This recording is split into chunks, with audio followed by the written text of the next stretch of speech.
9/11 changed racism. The public at large seems to associate Islam to be a violent religion, ignoring that only a small amount are radical. The government uses securitization as a means of codifying the ideals of Islamic racism. This allows the public to subsequently hate every Muslim person as a result of this racial bias. This miseducation of the public results in this racism. In order for us to stop this, we must break down language in order to reconstruct it. The book Midnight Children by Salman Rushdie is an example of anti-Muslim rhetoric. In the book, we see the protagonist Salim Sinai and his family face oppression as a result of the sort of anti-Muslim sentiment we see against Hindus. This is highlighted when we see that his family's warehouse is burned down by Hindu nationalists. This on top of everyday oppression he faces as a result of being different in a predominantly Hindu state. This rhetoric still exists today in many capacities. One of the main reasons anti-Muslim rhetoric exists is as a result of the securitization that the government has instilled in programs such as COINTELPRO, which is an informant program. Dial Shamas writes that the FBI sends informants into Muslim communities. The agency maintains 15,000 informants and tens of thousands more unofficial ones. This is no longer limited to the FBI. As of 2013, the NYPD, or New York Police Department, has now spilled over as conducting its own investigations. Shamas continues that the NYPD has mapped Muslim communities into religious, educational, and social institutions and businesses in New York City and beyond. It has riddled communities with undercover officers and informants. Islamophobia might be codified as a result of these practices. There seems to be, in fact, a general misunderstanding about the basis of Islamic practices and what they actually have to do with real life. Shamas continues that the religious practices of Muslims can be criminal activity. Both agencies consider wearing religious attire and facial hair to be indicators of a potential sort of terrorist or someone who's a bad person. Misidentification of Muslim people doesn't stop there. Christopher Allen writes that turban-wearing men became targets, as people identified turbans as a visual identifier of Muslims. As a result, the number of reported attacks against Sikh men rose. Allen writes that the American public at large has been fed lies about Muslims to re-entrench this hatred, including the fact that Muslim people wear turbans, which they do not, because Sikh people wear that. On top of all this, everyone also assumes that Muslims bear some sort of collective guilt as a result of being Muslim. Thus, any person who is Muslim had something to do with the terror attacks.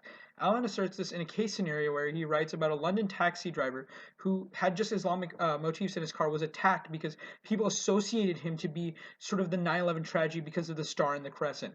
As a result, this racist ideology asserts the idea that all Muslims have something to do with terrorism, what analysts call a binary.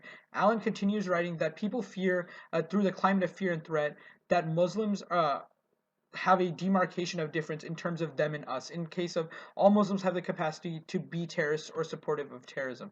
He also continues with that thought, but instead he makes the argument that all Muslims or any South Asian who has a beard is assumed to be Muslim.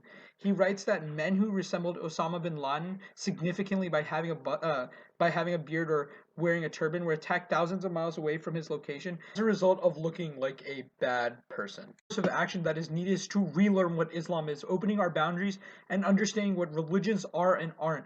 All of this seems to come from a generic misunderstanding about what Islam is. The argument that needs to be made here is that the rest of Islam is a peaceful religion, that they will always be extremists of some sort. Reza Aslan has been noted to say that the logic that most people have is that presumption that all Muslims are the same. The discourse is key. The only way for us to break down these barriers are to realize what formed them in the first place. The racist discourse that let this happen. Examples of these types of people are the conservative members of the Tea Party.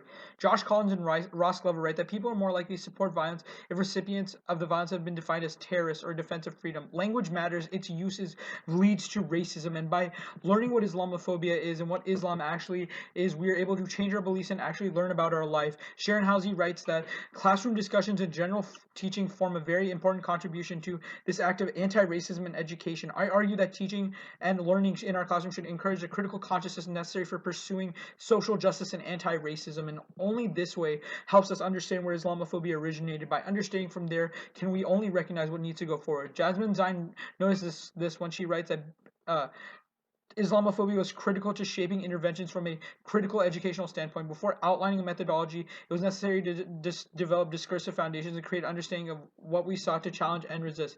And Zayn also goes on by saying something like this Islamophobia doesn't actually exist. It only exists as a result of the language. She writes that Islamophobia was not a part of the language or constructs used by educators, even multicultural anti-racist pedagogy. The existing frameworks could address issues foundations for dealing with Islamophobia do not exist, and the only way for us to truly understand this is by putting through a methodology. Zion continues that deconstructing and demystifying the stereotypes is vital to help develop a critical literacy of the politics of media and image making. Critically examining these images expose how power operates through politics of representation or the media, or ways that we can be able to break down the media and racism. And Islamophobia takes many roots from codification of the surveillance from programs such as COINTELPRO to the racist discourse that displaces Muslim people every day. This is a result of collectiveness that people feel as a result of Muslim being responsible for most terrorist attacks. Although the ones that the groups such as the KKK are kept under wraps, all Muslims are assumed to be terrorists.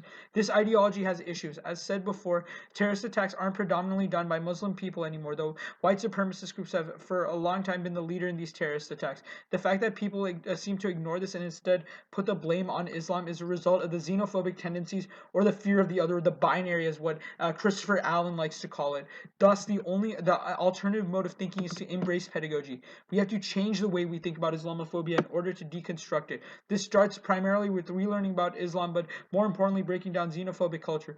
Through this, how we may be able to admit more refugees, because our thought process as a whole has changed and we allow more people in. The only way for this to work is for everyone to react. How can we say America is the land of the free and the home of the brave when we refuse to treat everyone the same? How can we say that we are the nation of second chances when we refuse to give Muslims a second chance? How can we, people of the most diverse cities in Texas, Dallas, stand by while people go patrol mosques with guns? We cannot say we are the generation of change without actually going out and doing change. We have to right the wrong the generation before us did, because it is our ethical obligation. We could not truly be an inclusive society without including Muslim people, some of whom are actually people who contribute to society. Society cannot progress until there are civil rights for everyone. The only way for us to be truly equal is to fight back.